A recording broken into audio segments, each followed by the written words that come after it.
Gjimnazi Seri Shaplo ka qenë sërish në fokus. Një nxënës i vitit të dytë në këtë gjimnaz është hedhur nga gati 2 i godinës në një situatë të paqartë. Adoleshenti i vitit të dytë me inicialet AM, 16 vjeç, ka për dritaren dhe është hedhur pingull. Rënja e tij në tokë ka shkaktuar lëndime të rënda në gjymtyr. Për pasojë, nxënësi është shoqëruar me urgjencë për në spitalin Gjirokastës për ndihmë të mëtejshme mjekësore. Në vend ngjarje shkoi menjëherë policia, e cila ende po heton për shkaqet e kësaj ngjarjeje.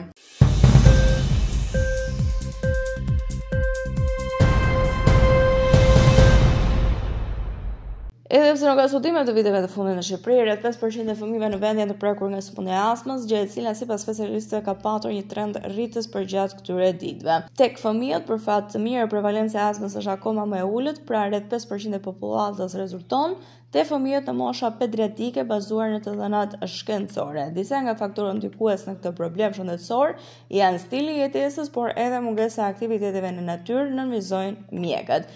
Pjesa më e madhe e astmës, gati 90 apo 95% e astmave janë astma të formave të lehta dhe të mesme që mund të kapen në kohë dhe mund të mjekohen. Çdo pacient që vuan nga astma ka rrezik për të bërë kriza të rënda të astmës gjatë gjithë jetës së tij, prandaj duhet të kapen që në moshë të herët, thon mjekët alergolog.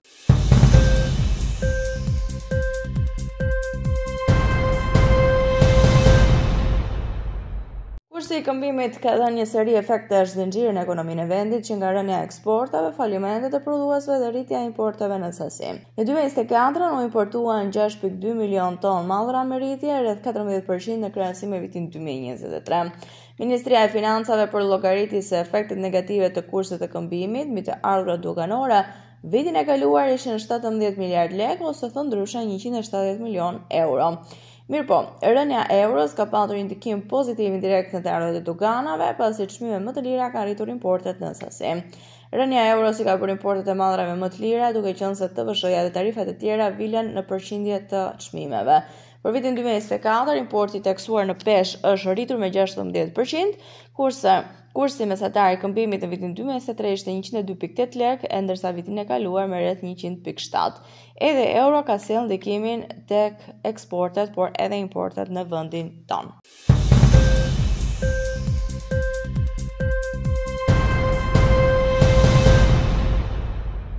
Pushimet më të shtrenjta, por edhe një euro më pak vlerë se një vit më parë, ka bërë shqiptarët të jenë më të kufizuar këtë vit për rezervimet e tyre jashtë vendit. Agjenciat turistike raportojnë për një rënje të pronotimeve pak javë përpara fillimit të sezonit turistik. Faktori i rënjes së euros ka ndikuar, kështu që shumë hotele do të mund të kenë ndryshuar me 100 apo 200 euro në krahasim me vjet në jashtë vendit. Pronotimet kanë filluar që në janar, ndërsa destinacionet mbeten Greqia dhe Turqia.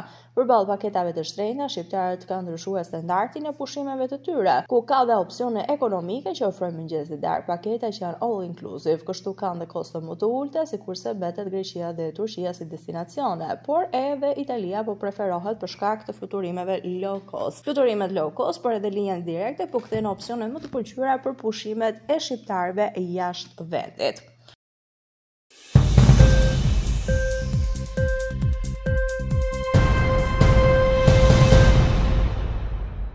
Për bizneset e vogla e të mesme ka qenë më e lehtë marrja e kredi në tremujorin e parë të këtij viti, ndërsa kryetësimi i standardeve të kreditimit pritet të vijojë edhe tremujorin e dytë. Të dhënat nga vërtetimi më i fundit i Bankës Qendrore mbi aktivitetin kreditues në vend tregojnë se kostot dhe kufizimet më të ulta nga bilanci bëjnë që bankat të tregohen më tolerante për sa i përket dhënies së kredive ndaj këtij segmenti të bizneseve.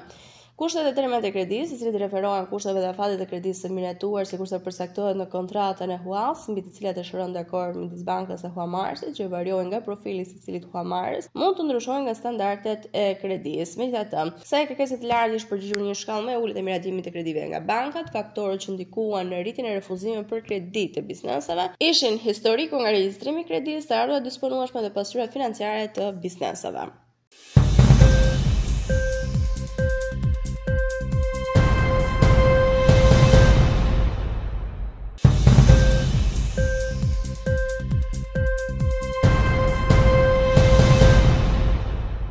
Rusia thotë se Ukraina ka nisur një sulm me dron përgjatë natës, duke synuar Moskën për natën e dytë radhazi. Të katër aeroportet kryesore të kryeqytetit u mbyllën për disa orë për të garantuar sigurinë, por më vonë u rihapën, ka thënë në Telegram agjencia mbikëqyrëse e aviacionit të Rusisë Rosaviatsia.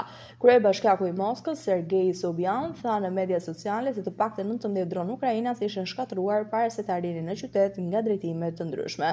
Ukraina nuk ka komentuar ende, por kryebashkiaku i Kharkiv tha se Rusia kishte kryer gjithashtu sulme me dronë në qytet gjatë natës, si edhe në zonën e Kievit. Guvernatori i rajonit të Odesës në Ukrainë, Oleg Kiper, tha se një person u vrami sulm me dronë.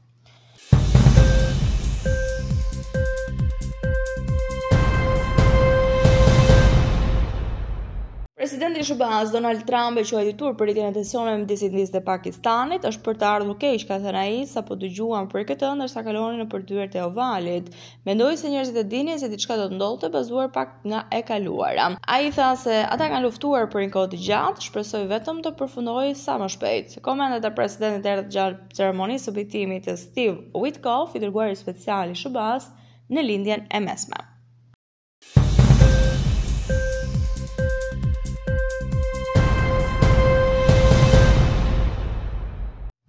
Përleshjet shpërthyen gjatë natës midis Indisë dhe Pakistanit, duke shkaktuar një alarm ndërkombëtar pasi ka lënë të vdekur 29 persona, 26 në territorin pakistanez dhe 3 në atë indian. Të paktën 46 persona janë plagosur, ndërsa 5 avion luftarak indian e janë rrëzuar. Tensionet që mund të çojnë dy vendet drejt një përplasje të re ushtarake, shtata në historinë e tyre nisën pas nisjes së operacionit Sindor nga India, që kishte shënjestër bazat të dyshuara të grupeve militante në 9 pika brenda Pakistanit dhe në zonën e Kashmirit që kontrollohet nga ky i fundit. Në kundër përgjigje, Pakistani deklaroi se kishte rrëzuar disa avion indian, duke cilësuar veprimin e Indisë si një provokim serioz që mund të përshkallëzojë situatën. India pretendon se ky operacion është një përgjigje ndaj një sulmi të mëparshëm në prill, ku militantë të dyshuar sulmuan një grup pelegrinash hindu në Kashmirin e kontrolluar nga India.